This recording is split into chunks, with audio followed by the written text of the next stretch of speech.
Good evening, Dr. Chen. Hey, Professor. So we are 2 minutes away, and our students are here. Before Professor Gupta start, I think I would like to use this time to introduce today's speaker. So good morning, all the students from the class, and also good evening, Professor Gupta, Professor Chen.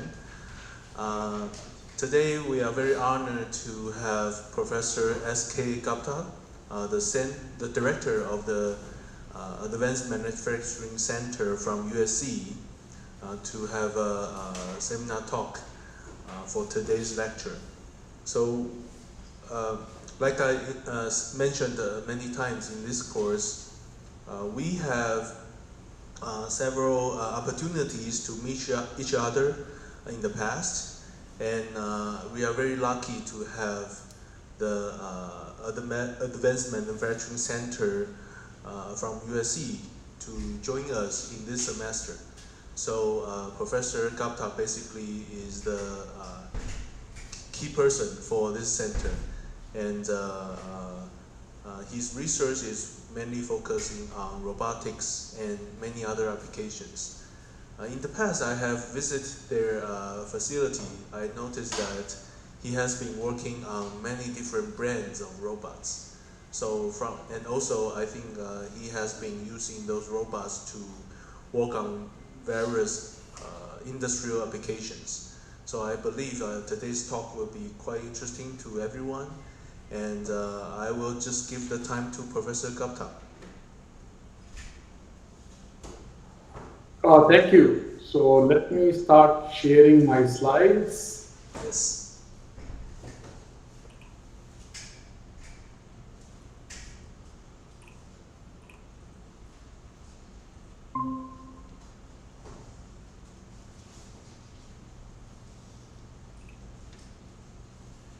Can you see my screen? Yes, it's perfect. Thank you. Okay, all right, wonderful. So today I'm going to, talk about a very specific topic, and that topic relates to using robots in the context of additive manufacturing.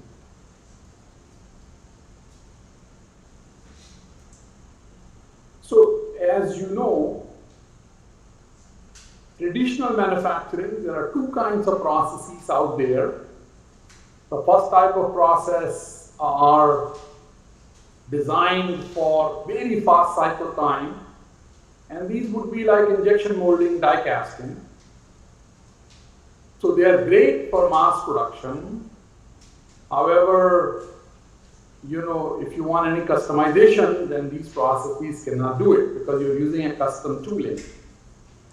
On the other hand, you have these general purpose process like machining or sheet metal bending, not sheet metal forming, but sheet metal bending. These are two separate processes.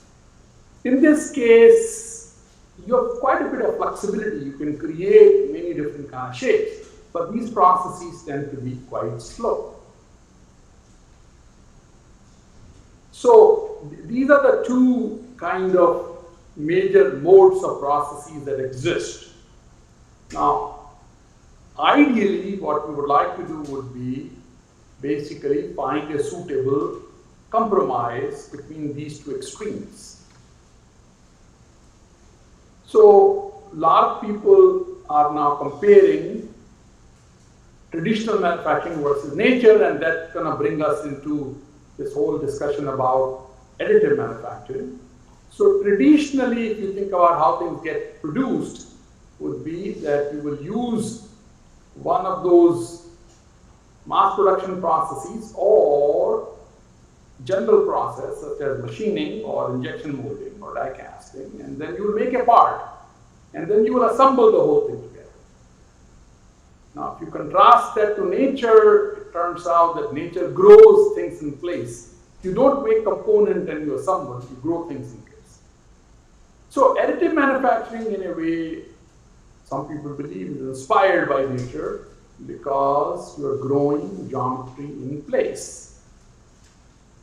it's very different from die casting, injection molding type of processes because there's no part-specific tooling being used. So in this case, you're not requiring any specific tool. And since the process, there is no tool which making contact like machining or sheet metal, I mean, you have entirely new geometric possibilities. So you can actually create things which are extremely complex. So here are some key benefits that people would say additive manufacturing offers. You can realize shapes that are not possible using traditional manufacturing. You can hear me okay, right? Hello? Yeah, we can hear you. We can hear you. Okay, sorry, sounds good. And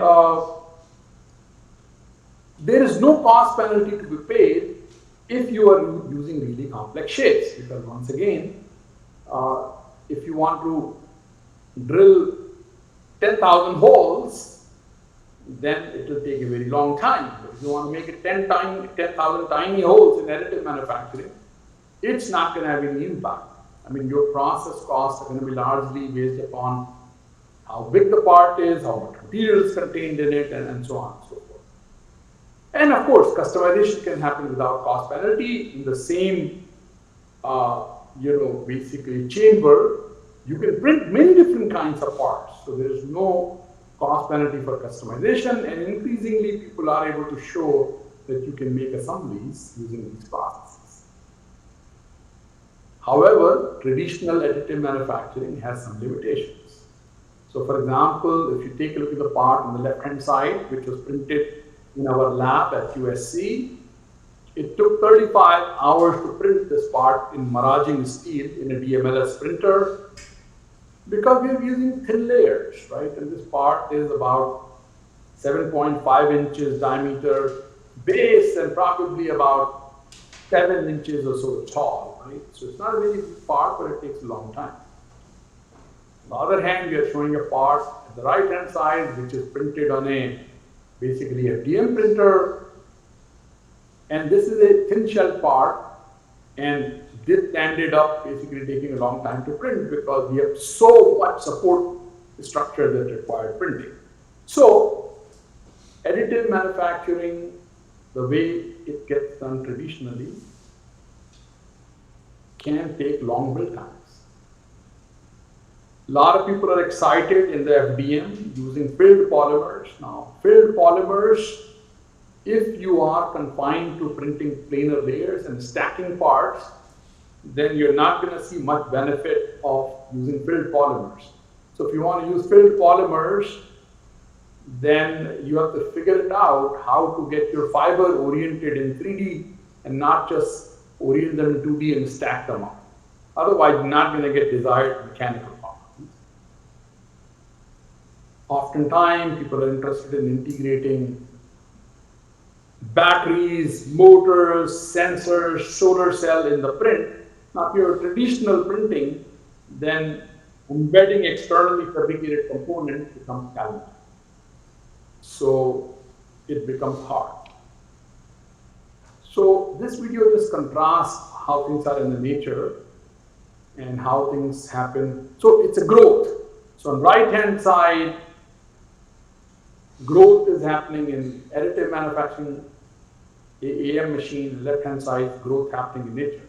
So as you can see, nature does not grow things in one direction. Growth happens in many different directions. While traditional AM machine grow things in just one direction. So one realization is that if you want truly flexible AM machine, then why limit ourselves to growth in one direction? Why not just grow it from many different directions? You can have a bunch of collaborating robots, each mounted on the mobile platform. They can collaborate and they can do conformal printing and you can grow things in whichever direction you want. Still, you're creating part using additive principles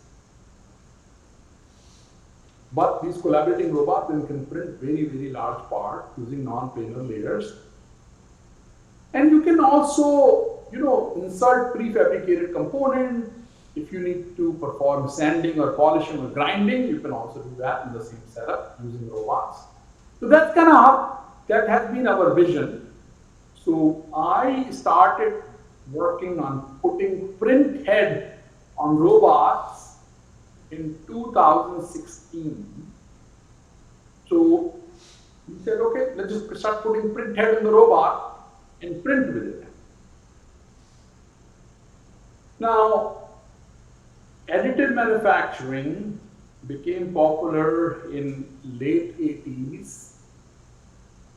At that time, our computing capabilities were very limited. So planar slicing was a tractable problem. You can actually, on a modest computer, you can perform planar slicing, and you can just use traditional computational geometry tools to just generate a tool path and go ahead and print it.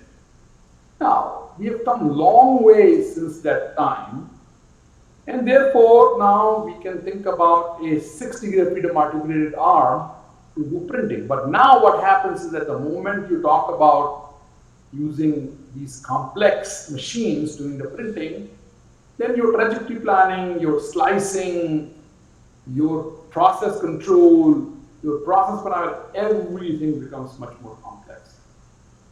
And that's where AI comes into place, because we are not going to have a human program robot how to perform printing of each layer. We want the whole thing to be autonomous. So therefore, AI needs to drive the robot. So basically, we will do AM with robot, and robot will be driven by AI. Now, at the bottom of the screen, there's a survey paper that we wrote, which basically tells you what the potential is and what kind of exciting things can be done. So you can take a look at this paper. Any of the paper that I mentioned here, if you would like to get a copy, just reach out to me and I can supply that copy. Okay. So the first thing that we started was basically conformal printing. So imagine that substrate on which you are printing is not planar, it's a conformal, it's some kind of 3D geometry. The question is, can you print on it? And the benefit of conformal printing would be that now each layer is truly three-dimensional. And therefore, if you are doing printing with a filled material, the fiber can go whichever way you want them to go in that curved layer. And therefore, you can stack layers the right way, and therefore you can get significantly superior mechanical properties. So here is basically a example of putting a simple FDM head on a robot. The first experiment was done sometime around 2016 spring, where we were able to do this and print quite well. And this shows that you can print really good part, and because the filled polymers, therefore we can get the polymer oriented the right way. Now so first paper was published in the MSEC conference, which happened in Los Angeles, and subsequently we published a journal paper later on. Now in this case, this slide is just showing that you have different kind of specimen. If you print using conformal printing, you get similar comparable time as you would have done it using traditional printing. However, in this case, you are able to get significantly superior mechanical properties. Once we were able to print with one print head, then we said, why not print multiple print heads? So we put basically multiple print heads. So we built a printer where we had 3 print heads. And the first experiment that we did was multicolor printing. So we could print in many different colors. So we could do multicolor FDM. We could do multicolor FDM Then the question was, why to keep nozzle size the same? Can we not have two different nozzle size? And the idea is that if you do fixed resolution FDM printing, then you have to figure it out whether you're looking for good surface finish or you're looking for fast printing time. So you have to make a compromise. Bigger the nozzle size, faster the printer speed is, but poorer the basically surface finishes. So in a classical printing, you have to pick one and then you have to stick with it. Now, if you can do conformal printing, then immediately the idea would be you can print core with a higher diameter nozzle, and you can print the skin or the surface with a smaller diameter nozzle. So you can print interior regions super fast, and you can print exterior regions slowly, but with smaller diameter nozzle, and therefore you can get very good surface finish. So that's the idea, and first setup that we built was two collaborating robots. So in this case, one robot was holding 0.4 mm nozzle, second robot was holding 0.8 mm nozzle, and it turns out that, you know, what intuitively one would believe, that you will get a surface finish which will be as good as 0.4 mm nozzle in this case, the time which will be somewhere in between the two. That's true. So we are able to get the part which surface finish is the same as 0.4 mm nozzle and build times which are somewhere in between. Remember, what we are doing is that we are printing interior with 0.8 mm nozzle and skin with 0.4 mm nozzle. So we get very good results. Then we built a second setup where we use multi-nozzle setup. So in that case, we had same robot but using two different nozzles, one big diameter nozzle, one small diameter nozzle. Again, we can do skin core arrangement and perform the printing. So in this case, again, if you benchmark against basically printing the entire part with a small diameter nozzle versus printing in this hybrid mode, you can see the significant gain that can be made. Next experiment that we were interested in is that if we could add a robot which can manipulate the base, then can we get rid of support structures? So we then did a lot of experiments in trying to print such that we could get rid of the support structures. So idea here is that there are two collaborating robots, and one robot is printing, one robot is basically moving the base, and by tilting the base, you can actually do gravity compensation, and therefore you can eliminate the need for any support structures. These are thin shell type of parts, but pretty steep angle. If you did not do this trick, then you will be actually using a lot of support material. So we get rid of the support material in this case. And therefore, by getting rid of support material, we can actually do printing at a pretty high speed. So these are the times that it's showing, how fast we could print. And I will later on discuss the accuracy of print. How do you get robot to print very, very accurately? So I'll have that discussion a little bit later. So in this case, you can see sometime your gain might be factor of 10. So this waist-like part in the center of the screen, if you print it on a conventional FDM printer, it will take you 11 hours, 42 minutes because you require huge amount of support material. While if you print it the way we printed it, supportless, you can print it in 1 hour, 13 minutes. And again, the idea is that these are all thin shell parts. So material content in these parts is very limited.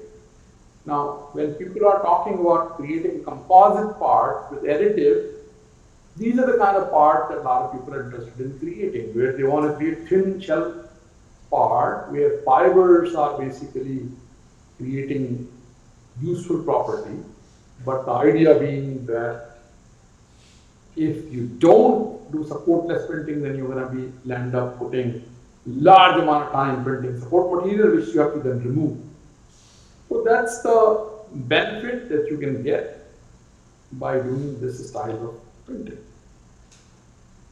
Now, since we are using robot and our lab does a lot of work in assembly, so then the idea was that one robot can do printing, one robot can pick up prefabricated components and insert them during printing. Now, we can do conformal printing, so you can place a battery and you can continue printing on it, right? And since you are continuing printing on it, you can secure it in place. You don't have to apply any adhesives.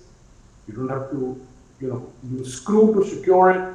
You can just place a motor, you can place a sensor, you can place a battery, and you can continue printing.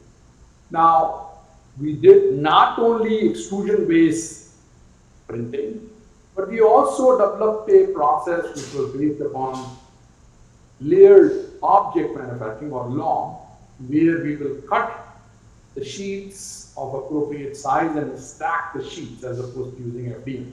So that style of process, we were able to put the spars in place, attach solar cells, so we were able to do all kind of interesting work with that. That's how we were creating this robotic birds. So since we are using robot and conformal printing, we can actually place component in place, continue printing on it, and using two collaborating robot, we can actually start embedding components and doing 3D printing. Then we did some work related to mesoscale 3D printing. So here the idea was that can we print with a roughly 100 micron line width. Now if you're printing 100 micron line width, and if you want uniform line width, doing it basically without using any sensing would be difficult. So we started integrating sensing. And integration of sensing then allows us to make sure that the distance between the nozzle tip and the substrate is maintained within the allowable range. So this shows how the printing works. And of course, in this case, you have to do conformal printing. But if you don't do conformal printing, then things are going to fail. So, but if you can do conformal printing and you can use this laser readings to figure it out what the distance is, and if you can compensate for it, then you can do very good quality printing. So these are printing being done with roughly 150 micron line width kind of printing. So this shows that left-hand side is that if you're doing conformal printing and you are not using the sensor, you're just trying to do things in open loop, the left-hand column you get. Now, as you get the sensor reading and you start applying compensation, then the third and fourth column are showing you that you can actually do very good printing if you use all that sensing data.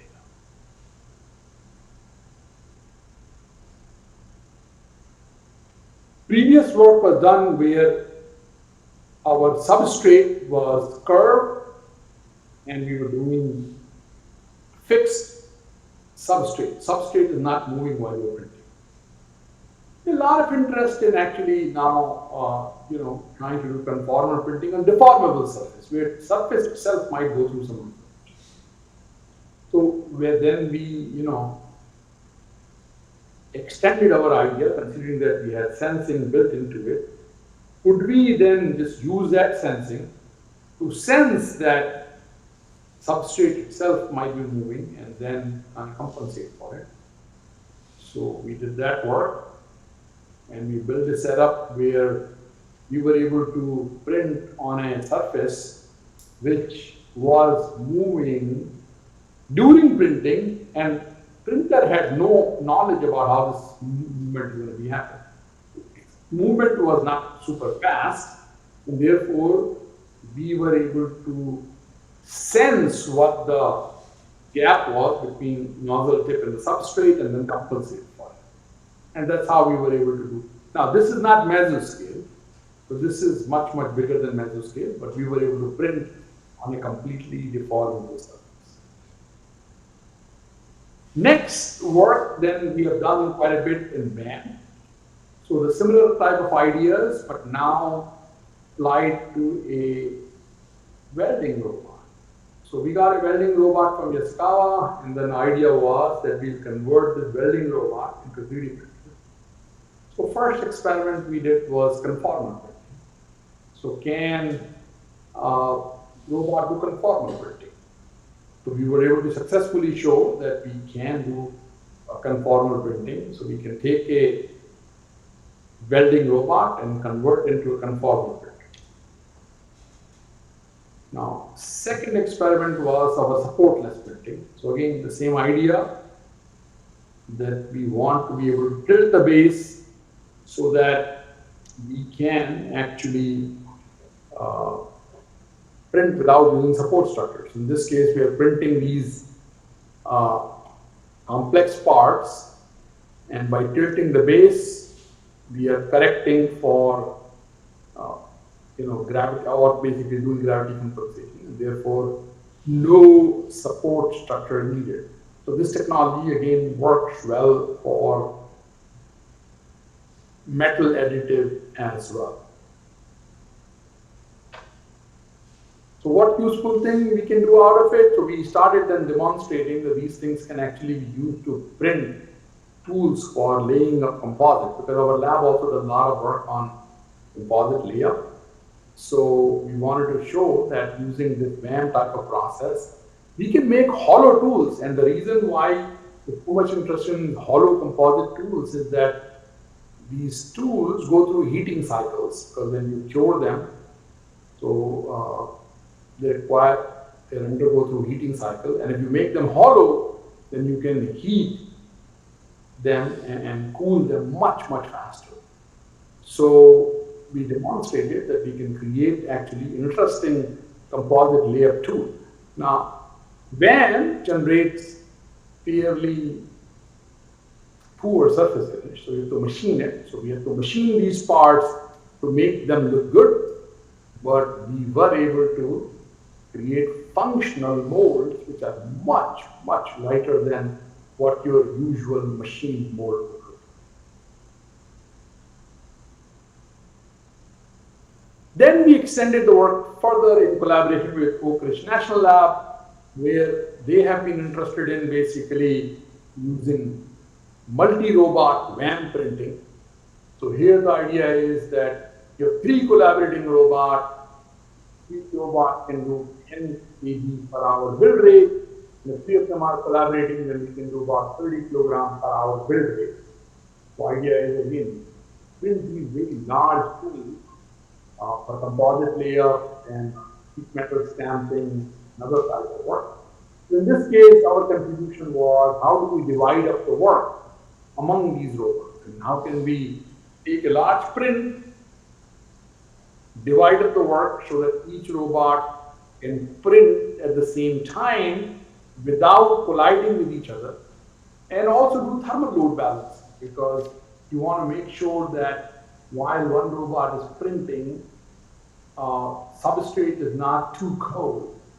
So you have to make sure that you synchronize printing from that perspective as well.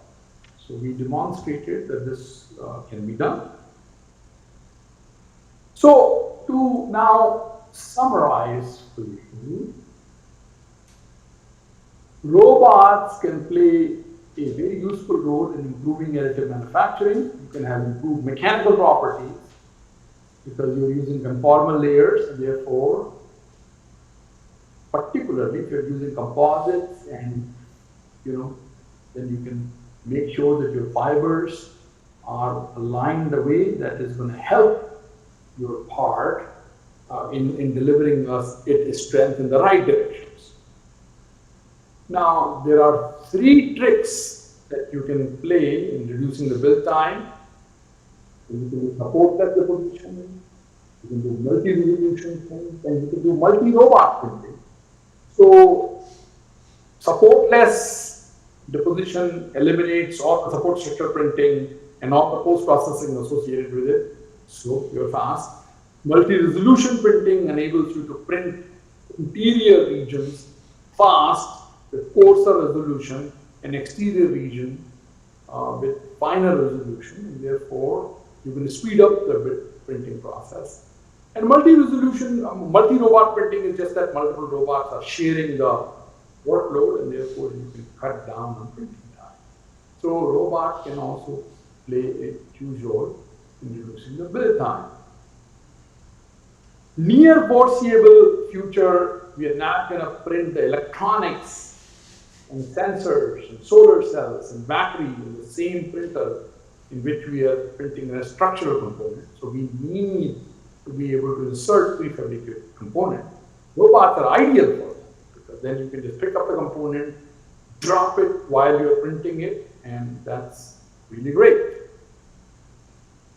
Robot can enable more material choices, because now once you're able to do conformal printing, you can switch the color and you can create a really colorful thing in even an FDM printing.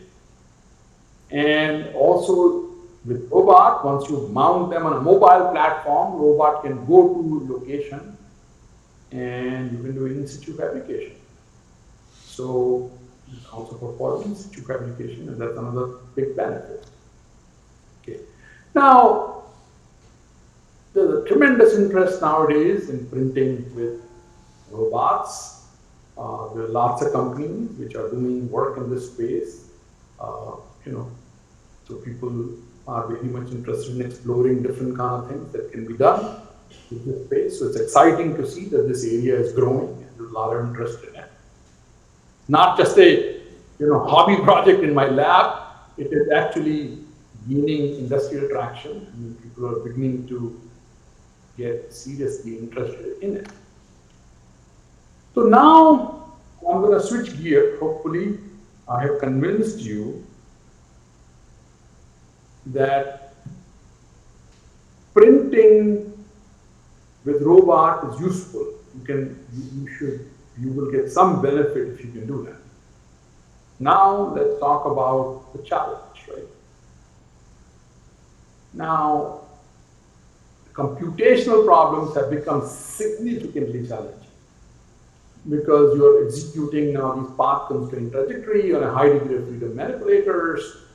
And if you are doing 2-degree base and 6-degree arm, you have 8-degree of freedom problem that you're dealing with it. Now you're not printing in planar layer anymore, orientation is changing. So what is the optimal process parameter? I mean, you're not going to do millions of experiments to figure it out. You want to use some kind of learning-based scheme for that. Now robot deliver different accuracy in different region of your workspace. So where should you place the part so that you can get the best accuracy? Again, the robot, again, trajectory compensation is necessary to make sure that you get good accuracy.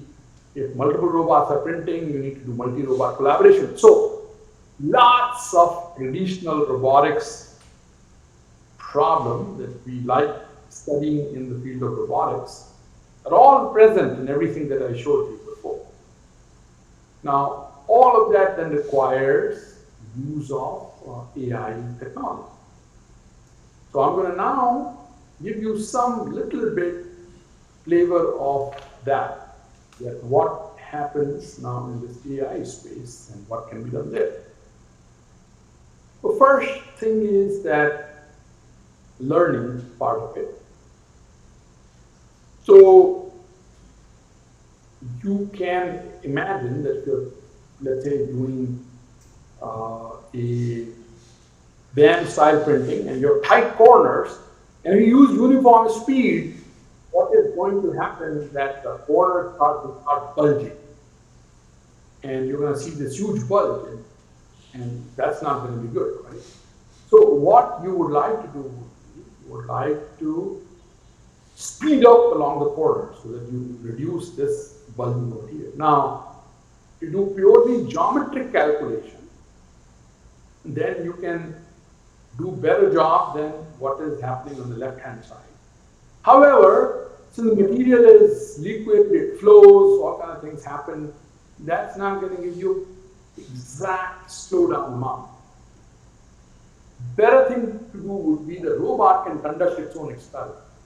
It can start with that geometry calculation of how much slowdown it should do, but then it can do exploration, and then you can measure the part and see what kind of slowdown or speed up seem to help create the parts which prevent this bulging. So in this case, we developed an unsupervised learning approach which can regulate deposition speed in band. So that's an example of a learning technology where a robot conduct experiments on its own to try to see how it should speed up or slow down along these tight corners to make sure that you can get uniform layer thicknesses. Now let's talk about second type of problem. Now articulate robots have high repeatability. So you can easily get these Kawa robot, ABB robot, KUKA robots, which can give you 20 to 40 micron repeatability. However, accuracy of these robots are not very high because when you buy a robot from robot manufacturer, they just use a kinematic, simple DH parameter based kinematic model to compute your inverse kinematics, and that leads to very high inaccuracy, right? So typically people say that accuracy would be as high as 10 to 20 times compared to repeatability. So robots are highly repeatable machines, but if you take a look at a robot which comes from the manufacturer with its factory calibrated DH parameters, purely kinematic calibration, it's going to deliver poor accuracy. Now, if you start printing with that, it's going to be terrible. And that's the reason why people don't like to, generate automatically programmed robots. That's why they like humans to basically program the robot, take the robot there, and then do some fine tuning. So that's the reason why a lot of people don't trust planners actually. Now, obviously, if you're doing pick and place operation, half a millimeter accuracy is okay. But if you're doing 3D printing, that's going to create a problem for you. Now, obviously, if you're doing sanding, half a millimeter is okay. If you're doing welding, you may have to pay attention. So, depending upon the application, this accuracy may start creating problems. So, drilling, obviously, 400 microns is not going to be adequate. So, one has to keep this in mind. Now, one way or one potential approach is to do trajectory compensation, right? You send the robot to a location, use the lasers to measure where it went, and apply compensation. Now, doing compensation in, let's say, an operation where your payload at the robot is constantly changing is not possible. Because depending on what payload robot carries, that's going to change in state, and therefore you cannot apply differently. But in 3D printing, we are holding the same tool, and therefore loading of end effector is not changing. And that's the case, then the question becomes, can we use basically a neural network to train a compensation scheme? So idea is that the trajectory that you know what you want to run, you sample it, you run it, you measure it, you figure it out what the discrepancies are, then you compensate. So that's the idea. So then once you learn this compensation neural network based compensation scheme, so basically once you can compute a compensation, then you start training a neural network. And this neural network then compensate in time. If the robot tends to slow down, it can compensate in orientation, it can compensate in position. So then you can have different component of neural network that can compensate in different ways.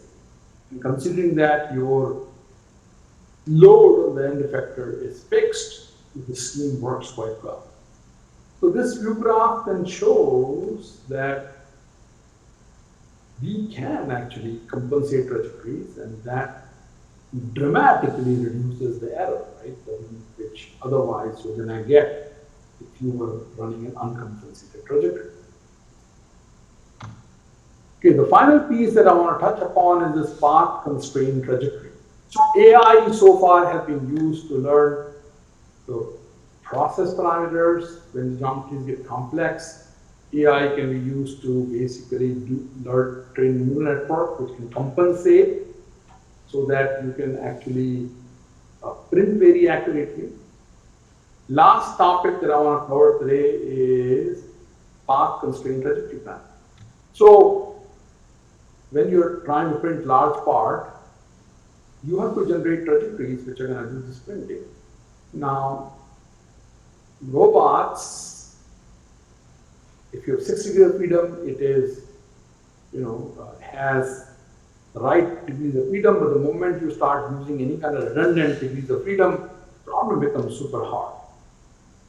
And we just cannot ask human to go program it, so we have to generate those trajectories. Now, a robot can trace long complex path, and if you calculate your inverse kinematics, the path may look completely feasible. But when you start analyzing it, and if you sample along the path, each point you have a feasible inverse kinematic solution exists. But then you suddenly start realizing that sometimes when you're trying to trace a long path, two adjacent points belong to the same IK family.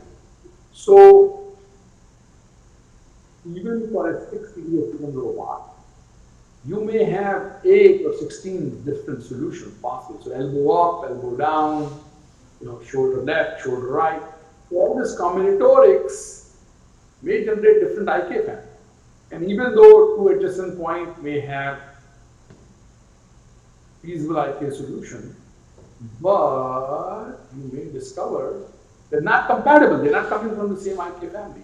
And once you start getting this IK inconsistency in the family, the robot will leave the path, reorient, touch back again. And that's going to create a disaster, a lot of printing situations, right? So we cannot afford that, right? Now, additionally, you may be constrained by basically the extrusion head or your print head, because that may have itself has now all kind of collision problems. So what you would like to do would be solve a semi-constrained waypoint problem.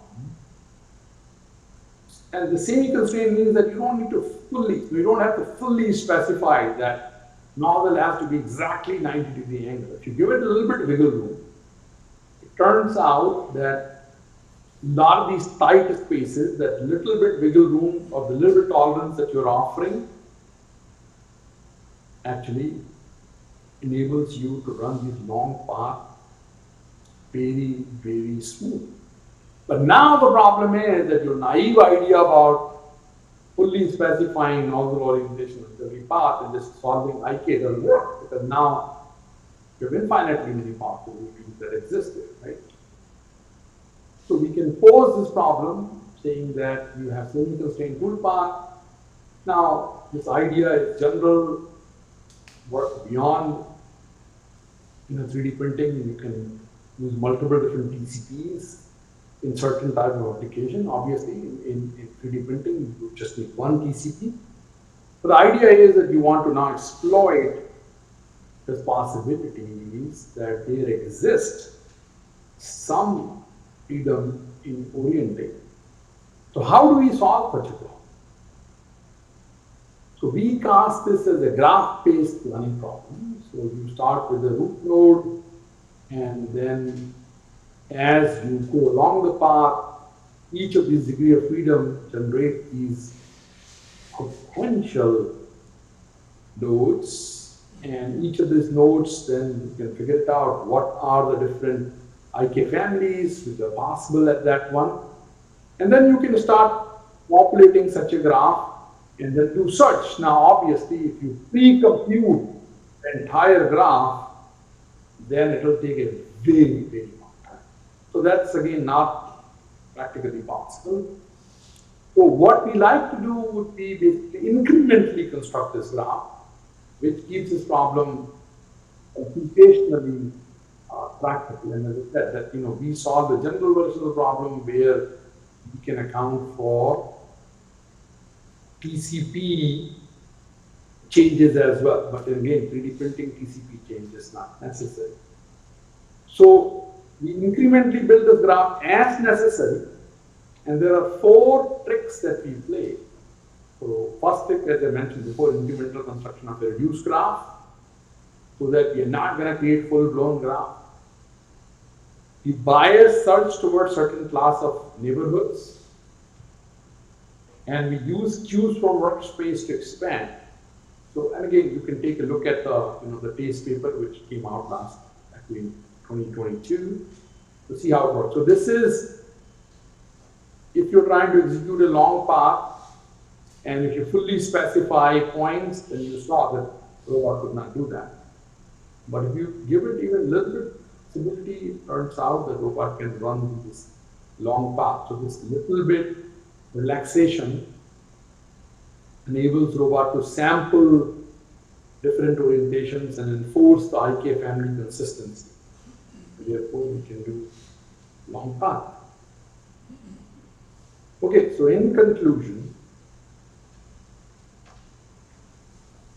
building additive manufacturing cells using robot can remove constraint associated with 3D printing, can do conformal layers, can do multi-material fabrication, can do support-less printing, you can insert prefabricated component, we can integrate inspection, prognostics, and health management. A lot of robotics, we are now running it with all kind of sensors and the end effectors, so we can really see what's going on. We can perform all kind of measurements. However, if you want to use robot in AM, you're no longer solving simple computational geometry problem. Your trajectory planning is a lot more complex. You have to devise your own trajectory compensation methods. You have to figure it out, process parameters, and if you're going to be doing any kind of multi-robot collaboration, then you have to think about robot placement and the cell design as well. And all of these areas are benefiting from lots of advances which are happening in AI, particularly physics-informed AI. And I gave you some sampling of the kind of work that we have done, but other people are also doing lots of exciting work in all these areas, which is adding lots and lots of capabilities to the overall field of robotics. So where is the field going, right, in the future? So what you have seen us doing, and also Oak Ridge National Lab, when we are doing collaborative robot, we are basically collaborating from robots which are held in place. So these robots are not moving around. Right? These are all robots mounted at stationary places. Now, we do work where we mount a robot on a mobile platform, the robot drives around. But once we can get multiple mobile manipulators start collaborating, then we can do truly interesting things. And some people are beginning to pursue this track of work, right, where they're trying to get multiple robots mounted on mobile platform, do interesting things.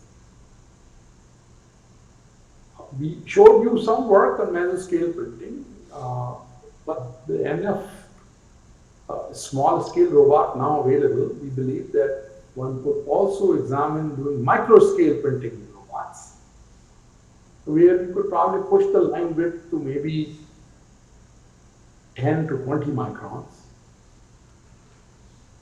We have not fully integrated post-processing in our robotic cells, but we have done independent work on post-processing, so we can polish the parts, we can sand the part, we can grind the parts. So the idea is that ultimately, perhaps you have a tool changer, so after the robot gets done printing, maybe Robot can just change the end effector and then perform post processing. All the imaging that we are putting at the end of the robot, at the end of vector, we can do automated digital twin construction. I already mentioned that possibility of doing in situ repair.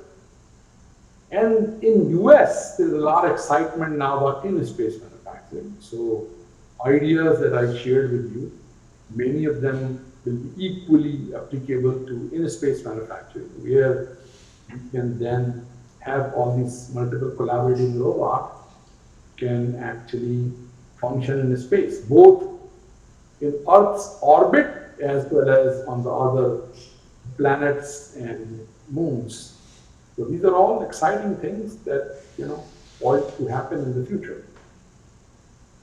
Now, if you want to check out the videos that I shared with you, all of them are available on our YouTube channel, usually more longer version of those videos, right? All these students who actually contributed to this work, and these are our sponsors who funded the work. So I'm happy to field any questions that you may have. Very exciting presentation. Thank you so much. So, is there any questions from the students? Okay, I do have a question. So, it seems like you have covered almost every aspect in AM with aided by robots, and you even mentioned about how what would be the challenging of this research. So recently in Taiwan Tech, we are also interested in printing soft parts, because soft parts has many different applications. So I'm wondering, have you looked into using AM to print out soft parts and also aided by robots? I feel like that will build up another level of difficulty on accuracy, because soft parts, especially for large soft parts, it deforms as you print. So could you comment on this? Yeah, so we have not yet explored it, but I think that's an excellent idea. And of course, that's a good topic to pursue in future. And again, if you're doing with robots, then again, you can perform measurement and react to things. So I think there'll be some benefits of printing with robots. Okay, great. So any other students has any questions? Yeah, we have one question here. Hi, Professor Gupta. I have a question. How to design the division of labor for multiple robotic arms in a project? Can two robotic arms continue printing along the same trajectory? So yeah, so people at Oak Ridge National Lab have been studying this problem for a while, right? So idea is that you do load balancing, so meaning sure that it's not a case where one robot does most of the work and other robots are idle, because that just increases your printing time, right? So you want to that way do load balancing. You want each robot to do equal amount of work. So basically trying to minimize idle time for any robot, right? And the second aspect becomes thermal load balancing, because if you're doing VAM, then there is a window of opportunity where you want to connect to whatever previous things have been printed, right? Because if you're too late in arriving, things may be too cold, and therefore you may not be able to print, right? But on the other hand, if two nozzles are moving very close to each other, then you might be reheating a surface which has been just put down. So there are thermal constraints where two nozzles cannot be too close to each other, but they cannot have too much time lag either, right? So you want to divide up the work among the robots by minimizing the idle time. And then there are a whole host of constraints. Thermal constraint is one, IK consistency constraints another one. So there are a whole host of constraints that you have to. So it becomes basically a complex, non-linear optimization problem where you are basically trying to minimize the idle time and then satisfy all these other constraints. And then constraint, then you can come up with some approximate version of it in the geometry space or the time space, right? Where you're basically saying that two nozzles, how close they should be to each other, either in the spatial sense or temporal sense. So thank you so much. Unfortunately, we have to stop here because students may be catching up some other lectures after this. So let's thank Professor Gupta again. Thank you so much. Great, thank you. Thank you. So the class finished today. Thank you. Okay. All right, thank you. Okay, bye-bye. Bye.